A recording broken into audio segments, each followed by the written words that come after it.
তাকে লাইটটা শো কর। আমরা এখন যাচ্ছি কারি পাতা আনতে।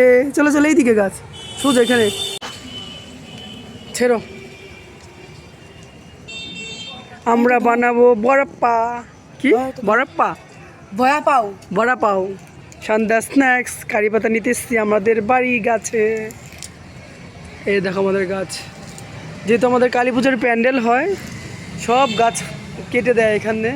অনেক গাছ ছিল, সব কেটে দিয়েছে। কালী পূজার ভিডিও তোমরা দেখেছো। সব গাছ কেটে চাপিয়ে দেয়, এই জন্য গাছটা নষ্ট হয়ে গেছে। গাছটা ভালোই ছিল। আর লাগবে কারি পাতা? সবটাই নিয়ে নাও না, সবটাই নিয়ে নাও। কারি পাতা তোমরা খাওয়া ভালো, চুলের জন্য, স্বাস্থ্য। ওই পাতাটা নিয়ে নাও। এবার এই যে ফেব্রুয়ারি চলে এসছে না, এবার তো সব নতুন পাতা হবে না। এই দেখো আমাদের বাড়ির পাশে মেন রোড, রাস্তা, সব গাড়ি যাচ্ছে। চলো লেটস গো, তোমাদের দেখাবো কি করে বানাই। এইদিকে আমি মুগ ডাল ভাজছি, কালকে যেহেতু সোমবার নিরামিষ আমাদের পুরো। মুগ ডাল ভেজে নিচ্ছি। এদিকে বাড়াপ্পার জন্য আমি আলু সিদ্ধ বসিয়ে দিয়েছি। বয়া পাও। বড়া পাও। বড়া পাও কি? বয়া পাও, বয়া পাও। বড়া পাও। আমাদের গাছের কারি পাতা একটু কেমন লাল। এদিকে দেখো আমি বাড়াপ্পার জন্য বেসন, নুন আর হচ্ছে হলুদ আর হচ্ছে গিয়ে শুকনো লঙ্কার গুঁড়ো আর জল দিয়ে একটা বেটার বানিয়ে নেব। এর মধ্যে আমি আলুটা ডুবিয়ে তারপর আমি এটা তেলে ভাজবো। তারপর মানে পাও ভাজি যে পাও হয় রুটিগুলো, সেটা আমি ভিতরে ঢুকিয়ে ওটা ডেকোরেশন করব। এদিকে দেখো সন্ধ্যায় দুষ্টু ঘুমাচ্ছে, তাকে আমি তোলার জন্য অনেকবার চেষ্টা করলাম। তার ঘুম পোষায়নি, সে আমাকে ডাকছিল যে মা তুমি আসো, কিন্তু আমি যেহেতু কাজ করছি সেজন্য আমি আর তার সামনে যাইনি। এদিকে ছেলে অনলাইনে অর্ডার দিয়েই এই যে এই রুটিটা এনেছে, এটা দিয়ে তৈরি হবে। আর হচ্ছে ওই দুটো সস এনেছে। এদিকে আমি ধনেপাতা নিয়ে নিয়েছি আর হচ্ছে কারি পাতা। আমি ওটা মানে যখন আমি পুরটা করব তার লাস্টে আমি ধনেপাতাটা দিয়ে দেবো নামানোর আগে। এদিকে আমার আলু সেদ্ধ হয়ে গেছে। আর দেখো আমি বেটাটা বানিয়ে নিয়েছি। আর পুরটা পুরটা সম্বারে দেওয়ার জন্য রসুন আর হচ্ছে আদা আর হচ্ছে লঙ্কা লাগবে। এটা আমি পেস্ট করে নেব। এই তিনটা আমি একসাথেই পেস্ট করব। ওইদিকে দুষ্টু ডাকাডাকি করছিল আমাকে, আর সে কিছুতেই ঘুম থেকে উঠতে চাইছিল না। তাকে আমি আরেকবার আনতে গেলাম, কিন্তু সে ঘুম থেকে উঠলো না।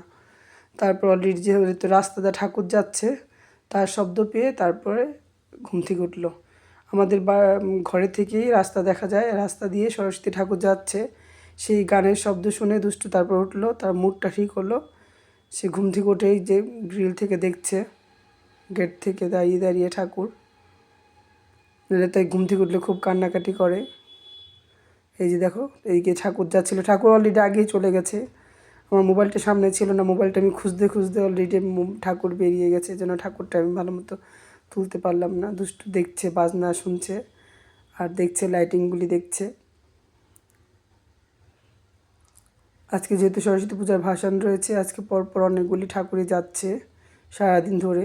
আর আমাদের যেহেতু রাস্তার সাথেই বাড়ি, সবটাই দেখা যায় বাড়ি থেকে, বা না বেরোলেও ঘরের থেকেও দেখা যায় অনেকটা। এদিকে দেখো আমার আলু মাখা কমপ্লিট, মানে আলু সেদ্ধ হয়ে গেছে, আমি এটাকে পেস্ট করে নিয়েছি। এদিকে দেখো দুষ্টু চলে এসছে ড্রেস পরে আমার সাথে রান্নাঘরে হেল্প করার জন্য। বাসন ঘাটছিল সে, আর আমি এটা সম্বারা দিচ্ছিলাম। প্রথমে আমি জিরে দিলাম, তেল দিলাম, তেলের মধ্যে জিরে, তারপর দিলাম সর্ষে, তারপর দিলাম যে গাছ থেকে এনেছি কারি পাতা, সেই কারি পাতাটা ছিল। তারপর আমি এটা একটু হালকা ভাজা ভাজা করে তার মধ্যে আমি যেই রসুন আর হচ্ছে কাঁচা লঙ্কা আর হচ্ছে গিয়ে আদাটা পেস্ট করে রেখেছিলাম, সেটা আমি দিয়ে দিলাম। তারপর এটা ভাজা ভাজা হয়ে গেলে আমি তার মধ্যে আলুর পুরটা দিয়ে দেব। আলুর পুরের মধ্যে আমি একটু হিং দিয়ে দিলাম, তেলের মধ্যে একটু হিং দিয়ে দিলাম।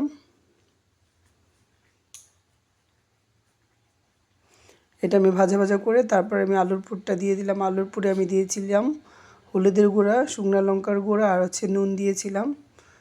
আর তো সোমবারিতে তো যা দিলাম সেটা তোমরা দেখলেই।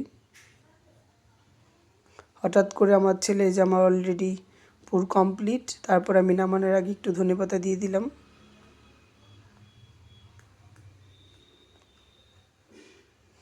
আবার রাস্তা দিয়ে ঠাকুর যাচ্ছিল, দুষ্টু তার ঠাম্মির সাথে চলে আসলো ঠাকুর দেখতে। এটা হচ্ছে আমাদের মেন গেট, এদিক দিয়ে আমাদের মোটর সাইকেলে বের হয়। তোমাদের অনেক আগেই আরও ভিডিওতে দেখেছো তোমরা। রাস্তা দিয়ে সরস্বতী ঠাকুর যাচ্ছিল, আর দুষ্টু তার ঠাম্মির সাথে চলে আসলো ঠাকুর দেখতে। এটা হচ্ছে আমার মাসি শাশুড়ি মায়ের বোন। রাস্তা দিয়ে ঠাকুর যাচ্ছিল, সে ঠাকুরকে দেখতে আর গান দেখতে চলে আসলো গানের শব্দ পেয়ে। সে ঠাকুরকে নমঃ করছিল। আমার পাকা বুড়ি, তাকে বলতে হয় না, আবার নাচছিল, তার ঠাম্মি নাচছিল বলে সে হাসছিল। সে তার দুষ্টুমি করছিল।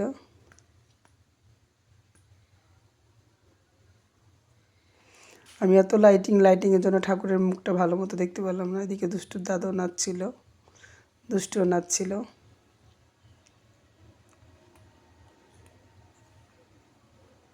এই যে দেখো আমার পুরটা কমপ্লিট। কালারটা ভালো হয়েছিল দেখতে।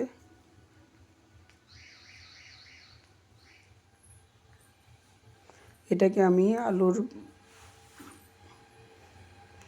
আলুটাকে আমি পুরের মতো করে, আলুর পুরটাকে আমি মানে পয়সার মতো করে, যেমন আলুর বড়া যেরকম করে ভাজে ওরকম করে বেসনে চুবিয়ে তারপর তেলে ভাজবো।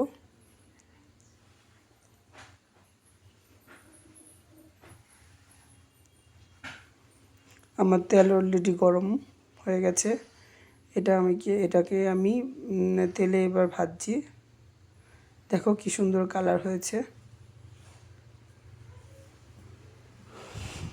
এটা হচ্ছে ব্রাউন গুলি। এই রুটিটা কেটে তার মধ্যে সস ঢুকিয়ে তারপর এটাকে ভিতরে দিয়ে কাঁচা লঙ্কা ভাজা দিয়ে ডেকোরেশন করব। আমার ছেলে আবার একটু সাউথ ইন্ডিয়ান খাবারই বেশি ভালোবাসে খেতে। সে আলুর পরোটা খেতে ভালোবাসে, আমাদের বাঙালি খাবার খেতে অত বেশি ভালোবাসে না। এটা হচ্ছে ফাইনাল লুক। সস দুইটা অনলাইনে অর্ডার করেছি, কিন্তু সস দুইটা খেতে একটু ভালো ছিল না, টেস্ট ছিল না। আমার হচ্ছে নর্মাল টমেটো সস দিলে আরও বেশি ভালো লাগতো খেতে, মিষ্টি। এদিকে দেখো দুষ্টু ব্রাশ করবে, সে তার পেস্ট আর ব্রাশ নিয়ে এসছে। এখন সন্ধ্যাবেলা সে ব্রাশ করবে। আর এদিকে আমার দুই শাশুড়ি মাকে আমি দিয়েছি খাওয়ার জন্য, তারা খাচ্ছিল। এটা হচ্ছে বারাপ্পার ফাইনাল লুক। দুষ্টু দাদা খাচ্ছিল, দুষ্টু দিদিকেও দিয়েছি, দুষ্টুর দাদাকে, জেঠুকে। বাবুকে জিজ্ঞেস করছিলাম বাবু খেতে কেমন হয়েছে, ওই হঠাৎ করে বললো মা এটা বানিয়ে দেবে। আর তা বললে দিতেই হবে, এরকম বায়না আর কি। বললো মা হেব্বি হয়েছে। এদিকে দুষ্টুর বাবা চলে এসেছে দোকান থেকে, সে তার বাবাকে বললাম বাবার জন্য একটা রেখেছে, বাবাকে দাও। সে তার বাবাকে দিল। তারা যাবে ঠাকুর দেখতে এখন সরস্বতী পুজোর, বাবার মেয়ে আর হচ্ছে দাদা মিলে। তার বাবা খেয়েছে, হাফটা খেয়ে আবার রেখে দিয়েছে। টাটা, সবাই ভালো থেকো, আজ এই পর্যন্তই, সুস্থ থেকো, টাটা।